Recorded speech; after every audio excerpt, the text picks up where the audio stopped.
Teman-teman semua, balik lagi di channel aku, Rifna Nurhayati, dan kali ini aku akan memberikan pembahasan mengenai analisis kredit.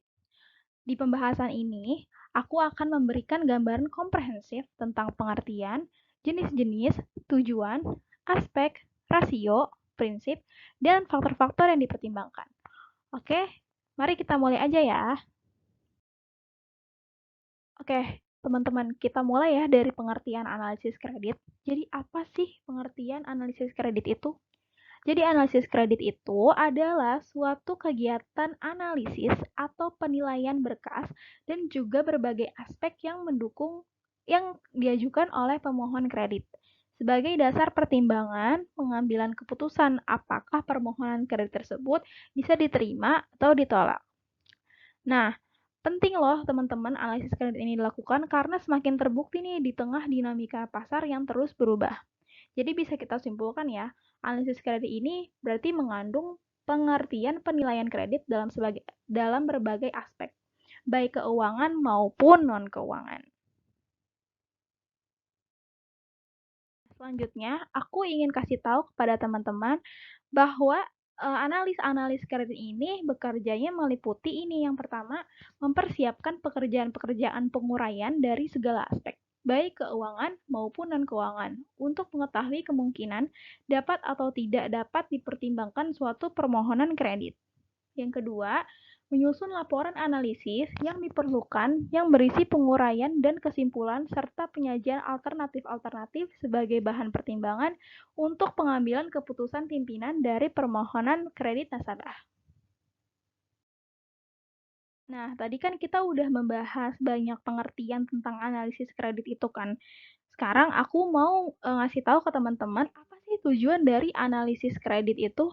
Yang pertama, menghindari kredit yang dibiayai nantinya yang tidak layak yang dapat menyebabkan kemungkinan besar bank akan menderita kerugian karena ketidakmampuan nasabah untuk mengembalikan pinjaman sekaligus beban bunganya atau gagal bayar. Yang kedua, mencegah secara dini kemungkinan terjadinya default. Apa default itu? Nah, default itu adalah kegagalan nasabah dalam memenuhi kewajibannya untuk melunasi kredit yang diterimanya, beserta bunga yang tentunya sudah disepakati dan sudah diperjanjikan bersama ya dari awal-awal akad itu. Yang ketiga, membantu pemberi pinjaman mengelola risiko dengan memahami potensi kerugian yang mungkin terjadi akibat kredit bermasalah. Nah, yang keempat, menganalisis risiko kredit secara keseluruhan, termasuk faktor-faktor seperti kondisi ekonomi, industri, dan faktor eksternal lainnya yang dapat mempengaruhi kemampuan peminjam. Nah, selanjutnya aku mau ngasih tahu teman-teman jenis-jenis analisis kredit.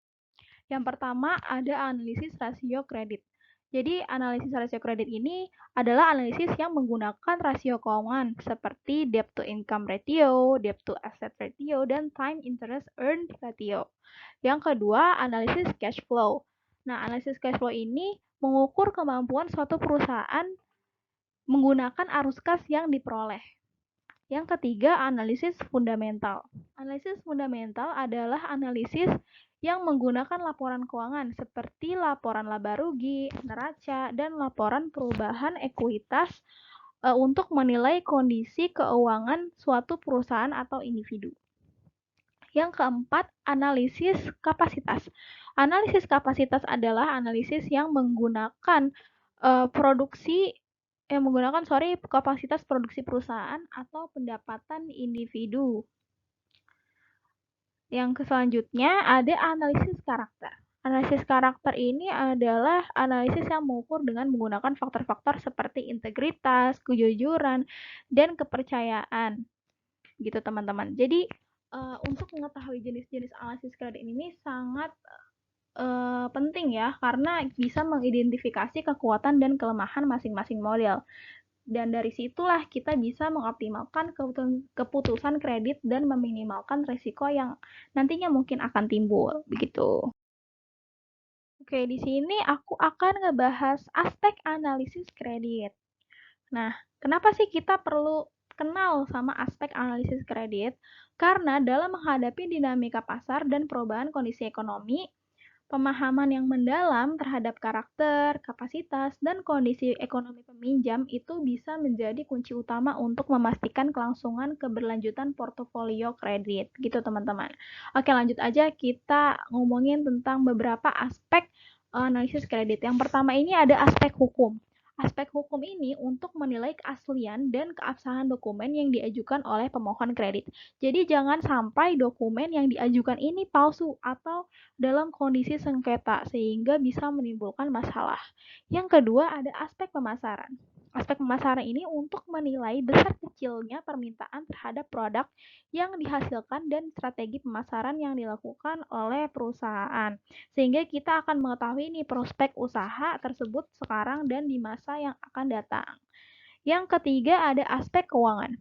Nah, aspek keuangan ini menentukan jumlah dari kebutuhan usaha dan juga terpenting untuk menilai kemampuan berkembangnya usaha pada masa mendatang, serta juga untuk menilai kemampuan perusahaan dalam membayar kreditnya. Yang keempat ada aspek teknis. Nah, aspek teknis ini untuk apa? Ini untuk mengamati perusahaan dari segi fisik serta lingkungannya, agar perusahaan tersebut sehat dan produknya mampu bersaing di pasaran dengan masih memperoleh keuntungan yang memadai. Nah, selanjutnya ada aspek manajemen. Nah, aspek manajemen ini lebih ke penilaian struktur organisasi di perusahaan, terus sumber daya manusia yang dimiliki, serta latar belakang pendidikan dan pengalaman SDM-nya juga. Pengalaman perusahaan dalam mengelola berbagai proyek yang bagus juga bisa menjadi pertimbangan. Nah, yang keenam ada aspek sosial ekonomi. Penilaian aspek ini digunakan untuk menganalisis dampak yang ditimbulkan akibat adanya proyek atau usaha pemohon kredit terhadap perekonomian dan sosial secara umum. Ada rasio analisis kredit. Rasio analisis kredit ini meliputi 3 rasio ya. Yang pertama, rasio likuiditas. Ini digunakan untuk mengukur likuiditas perusahaan yang terdiri dari current ratio dan cash ratio. Current ratio itu apa? Jadi current ratio ini aktiva lancar dibagi dengan pasiva lancar. Nah, rasio ini tuh menggambarkan kemampuan untuk membayar utang yang segera harus dipenuhi dengan aktiva lancar gitu. Kalau yang cash ratio ini adalah kas ditambah sekuritas dibagi pasiva lancar. Nah, rasio ini digunakan untuk mengukur kemampuan perusahaan dalam membayar hutang yang segera dipenuhi dengan kas dan sekuritas. Yang kedua ada leverage ratio.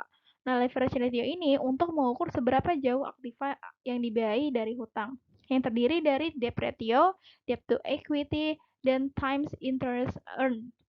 Nah, yang ketiga ada activity ratio. Activity ratio ini mengukur seberapa jauh efektivitas perusahaan dalam mengelola sumber-sumber keuangan yang terdiri dari 4 macam, yaitu ITO atau inventory turnover, yang kedua ACT, yang ketiga total asset turnover, yang keempat working capital turnover.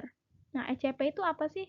ACP ini adalah rasio untuk mengetahui lama penagihan utang. Kayak gitu. Lalu selanjutnya aku akan bahas tentang prinsip analisis kredit yang meliputi 7 ini. Yang pertama ada personality atau kepribadian. Nah, ini tuh untuk mengetahui kepribadian calon nasabah. Jadi dalam menilai kepribadian yang dilakukan bank itu hampir sama ya dengan menilai karakternya. Hanya saja personality itu lebih ditekankan kepada orangnya, sedangkan karakter ini lebih ke keluarganya. Nah, yang kedua ada purpose atau tujuan. Jadi kita juga harus nih mengetahui tujuan pemohon kredit dari calon debitur. Karena pada umumnya ada 3 tujuan pemohon kredit nih. Yang pertama untuk usaha produktif, terus untuk diri sendiri atau konsumtif, lalu yang ketiga ada untuk perdagangan.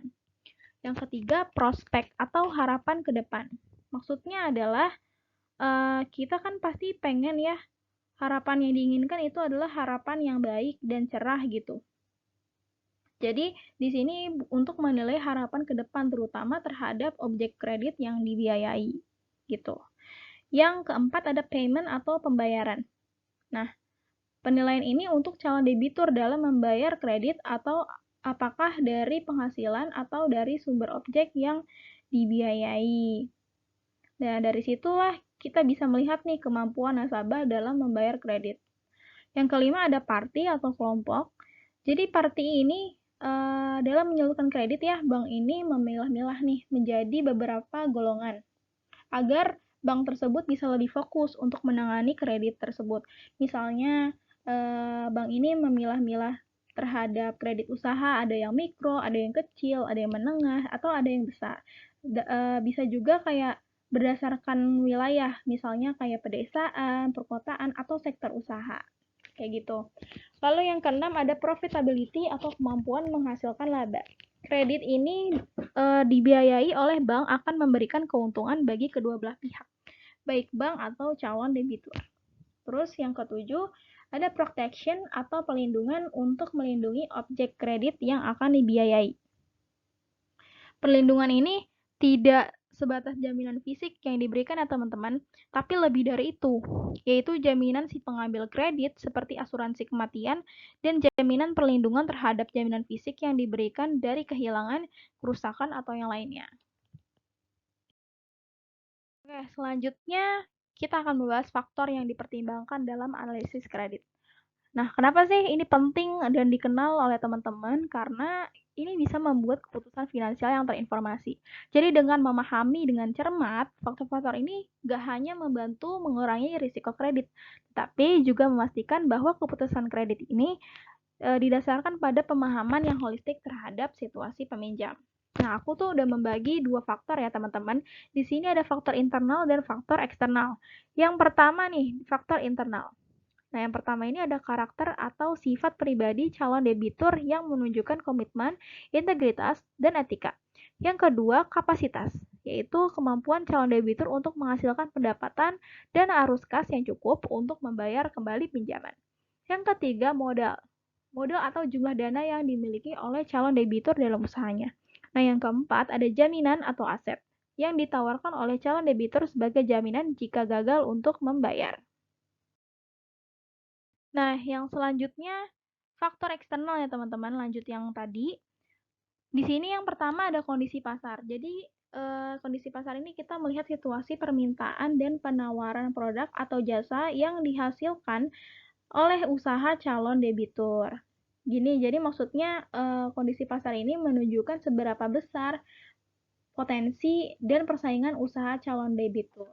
Nah, ini tuh sebenarnya bisa kita analisis pakai SWOT atau strength, weakness, opportunities, dan threats ya teman-teman. Atau bisa juga pakai PESTEL atau political, economic, social, technological, environment, dan legal. Nah, yang kedua, kondisi makroekonomi. Kondisi makroekonomi itu adalah situasi perekonomian secara keseluruhan yang mempengaruhi usaha calon debitur.